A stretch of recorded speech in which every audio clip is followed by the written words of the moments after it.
made it back this morning, and you will see there's no mountain of dirt. So we hauled out, I don't know, I think it's somewhere around 100, 110 loads or something. We didn't really need to count it. I was just kind of curious, and everybody kind of lost count or lost track of time. I know there was probably at least 2 or 3 drivers that got like 16 to 18 rounds themselves. So like I said, we had 7 trucks running at one time, so we could move a lot of material in a short amount of time. But what I'm going to do now, I'm hoping I didn't haul too much out. We were just going yesterday, but I need to kind of scratch some of this down because this is back down to the existing grade. So I got a pretty good high spot right here. I was going to cut down, and it's halfway decent clay, and that way I can push over. I think I dug a little bit of a hole yesterday behind me. It was kind of getting a little hard to gauge like how deep I was actually digging sitting up on that pile. And then, like I said, I was just trying to reach whatever I could to keep the trucks moving. So, and I don't know if you can tell or not in the windshield, it's kind of sprinkling or drizzling rain a little bit. We're supposed to get more rain like noon or 1, so I got like 4 hours to try to get this kind of somewhat graded and leveled up and rolled in before it gets pretty nasty. And then I'm hoping to have that done, and then hopefully start pushing some of that 3-inch rock over the top of this and kind of getting everything, at least the clay, covered up, so that way if it does rain more today and tomorrow, we can keep loading or hauling rock in here. So once I get that 3-inch down and kind of get the grade of it where I want it, we're going to start top dressing everything in 1-inch stone. So if I can get it all on base rock, even if it's wet, we can work tomorrow and get some more trucks in here. So I just need to spend a little time this morning setting the laser up, kind of shooting grades and making sure I'm not got a big bowl or anything out here. I'm wanting to try to get like 6 to 8 inches of rock over this whole thing. So, and looking across it, it looks like I'll be able to do that. Some places it looks like I'm gonna have to put like a foot of rock, but maybe not. I need to set my laser back up and just double check. So I'm really bad about that. Like, I'll kind of set it up, get a game plan, and then I just jump in there and start. And then when I try to get all these trucks, I don't really take the time to like just try to cut it right down to the grade or anything like that. I kind of try to leave it a little bit high and then spend some time like I'm doing now trying to get it all leveled up, which I don't know, I guess it's 6 one way, half a dozen the other. I mean, that's kind of my own fault. I need to, like I said, take the time or do a little bit better job just trying to load and cut it to grade as I'm going. But you get that many trucks in here, you're just trying to load them out just as quick as you can. So I'll work on scratching this out and then smooth it out with the dozer and roll it in. Hopefully here in a couple hours we'll be putting some rock back on this thing. So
colossal mess.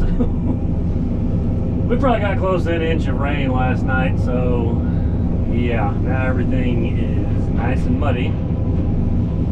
I didn't stay late enough last night, so got me a nice pond right there. All my clay's nice and muddy. It's holding some water there. And yeah, I didn't quite get it. I should have done this yesterday with loading the truck. I was just, I don't know, I had a lot of distractions yet. I had to leave and go look at some things, meet some people. I don't know. It worked out better for their schedule, but not so much for mine. But I guess that was my fault for not really stressing that. So I didn't get enough rock put down. And like I said, I should have started behind their shop building, because now they've backed into some of the clay with their trailers and stringing it out everywhere. But I think the rain is done. But the problem is, like right now, it's like 48, and that's our high for the day. It's just, we're just constantly going down in temperature, and then I think tonight's like 30 or 32, but it doesn't look like there's any more rain, but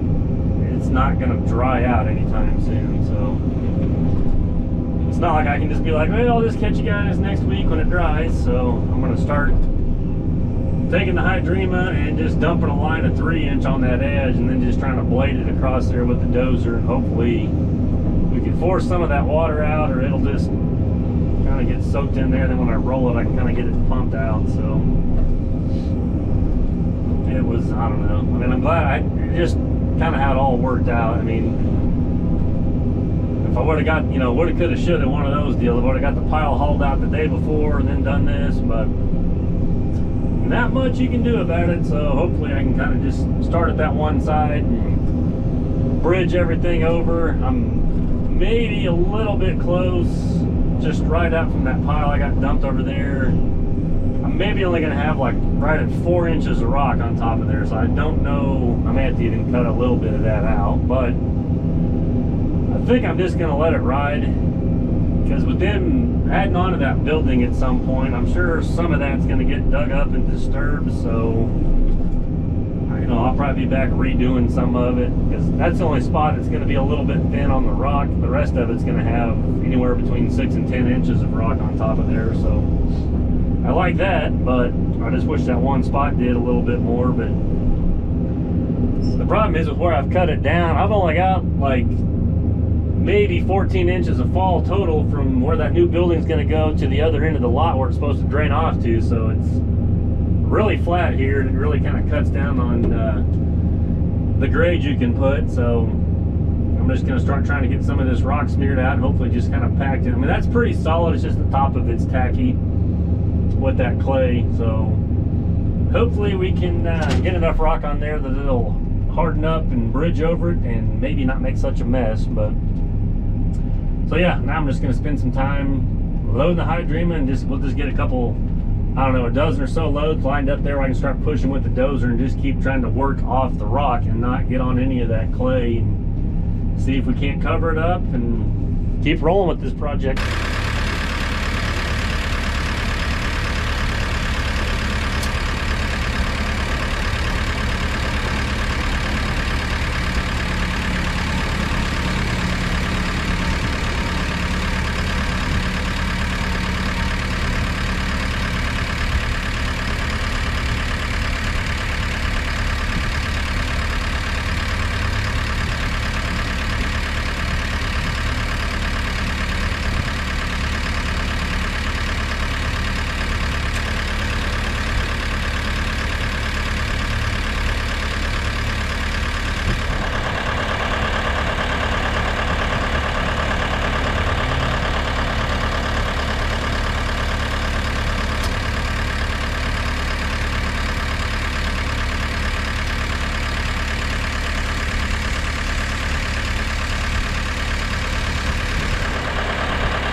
Well, I got me a fair amount of my 3-inch rock moved. Now I got a nice soft spot here. I'm gonna go ahead and dip out. As I got my trucks running again. I got 10 more loads of 3-inch and then 2 loads of the riprap they're gonna be bringing me. So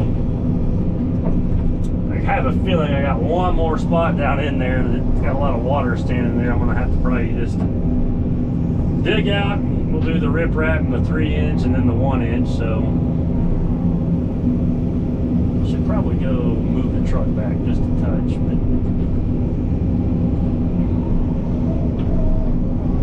yeah, this spot was pretty soft. I even backed the hydrema down in there and it kind of sank, so I was like, yeah, that's not gonna work. So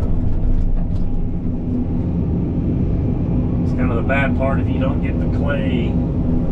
That's where I really need that smooth drum roller where you can kind of roll it and seal the top of it off and the water doesn't set in there. Plus, it was a little low right here to begin with, so that wasn't going to help.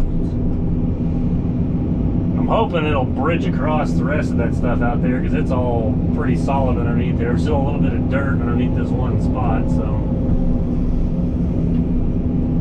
And for now, I'm just going to haul this over to the little spoil pile over there, and then I'll just have to haul it out at a later day because wherever they're taking it to is too muddy to get in there and do anything. But I don't want to pile it up anywhere else on the rock, so I'll just run it over there real quick.